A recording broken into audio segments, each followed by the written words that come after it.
शाम का वक्त था और तेजस्वी यादव अपने सभी विधायकों के साथ बैठ के मीटिंग कर रहे थे। इस मीटिंग में चर्चा हो रही थी कि ये जो बिहार बजट आया है क्या वाकई बिहार के लिए बेहतर है, और ये जो अभी सरकार कर रही है क्या ये वाकई वो काम कर रही है जो करके ये लोग सरकार में आए हैं। और इसी बात को लेकर तेजस्वी यादव ने फाइनली ऐलान कर दिया कि बहुत रह लिया चुप, अब बोलूंगा, सरकार के सारे पोल को अब मैं खोलूंगा और जिस तरीके से खरा हूं खरा रहूंगा साहब, अब अपने जगह से टस मस भी नहीं डोलूंगा। तेजस्वी यादव जिस मोड में एक बार फिर से आते हुए दिखाई दे रहे हैं, इससे अभी से ही भाजपा और जेडीयू में थरथरी वाला माहौल है। पूरी कहानी क्या है, इस मीटिंग का मायने क्या है और इस मीटिंग के जरिए तेजस्वी यादव भाजपा और जेडीयू वालों को क्या संदेश देना चाहते हैं, सब कुछ आपको विस्तार पूर्वक बताएंगे, समझाएंगे।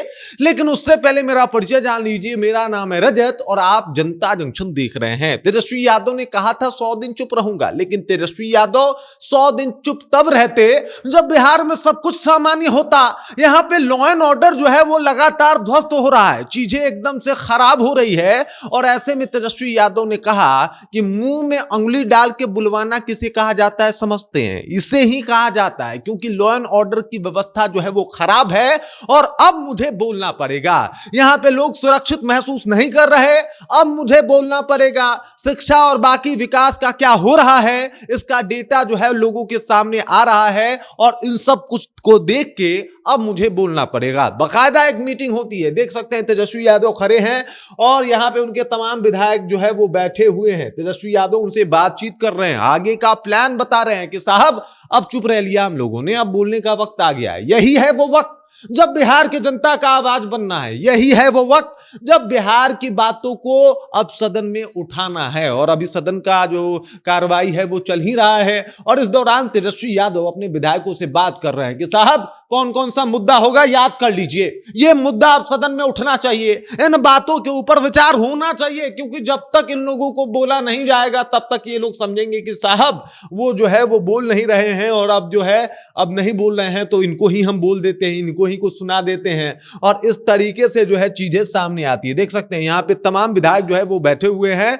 और तेजस्वी यादव अपनी बातें रख रहे हैं। बाकायदा इन्होंने एक पोस्ट भी किया, पोस्ट में क्या लिखा वो जब मैं पढ़ दूंगा तो सब कुछ एकदम शीशे की तरह साफ हो जाएगा कि तेजस्वी यादव क्या मैसेज देना चाहते हैं जो भी अभी एनडीए की सरकार है उनको। देखिए लिख रहे हैं कि महागठबंधन विधायक दल की बैठक में विधानसभा के बजट सत्र की रणनीति को लेकर सार्थक व सकारात्मक चर्चा हुई कि भाई साहब बजट को खर्च कैसे करवाना है और क्या क्या डिमांड करनी है, इसके ऊपर चर्चा हुई। उसके बाद इन्होंने कहा कि तंत्र और छलबल से बनी 20 वर्षों की एनडीए सरकार को हम निरंकुश नहीं होने देंगे, मतलब अब हम चुप नहीं रहेंगे, अब हम बोलेंगे। हमारे यहां एक कहावत कही जाती है भोजपुरी में कि लाजे भवे बोलस ना असवादे भसुर छोड़स ना, वही वाला बात है कि इधर तेजस्वी यादव बोल नहीं रहे थे, एकदम एनडीए वाले ऊपर चढ़े हुए थे। अब तेजस्वी यादव ने बोला बोलना तो पड़ेगा भाई, अब हम निरंकुश नहीं होने देंगे। आप लोग जो है लगातार अपनी बातों को बोल रहे थे।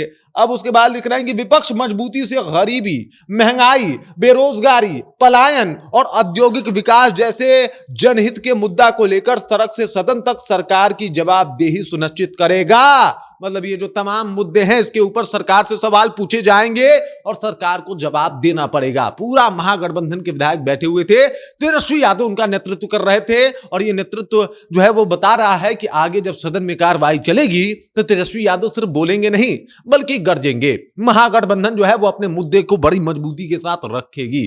फर्क नहीं पड़ता कि 25 हैं या 35, फर्क तो इस बात से है कि भाई एक बंदा जो खड़ा होकर बोल रहा है उसकी बातों में कितना दम है। आपको ज्ञात होगा तेजस्वी यादव अकेले ही खड़े होकर 5 लाख भीड़ का मंच संचालन कर देते हैं और बड़े ही शानदार तरीके से अपने आवाज को बुलंद करके अपनी बातों को रख देते हैं।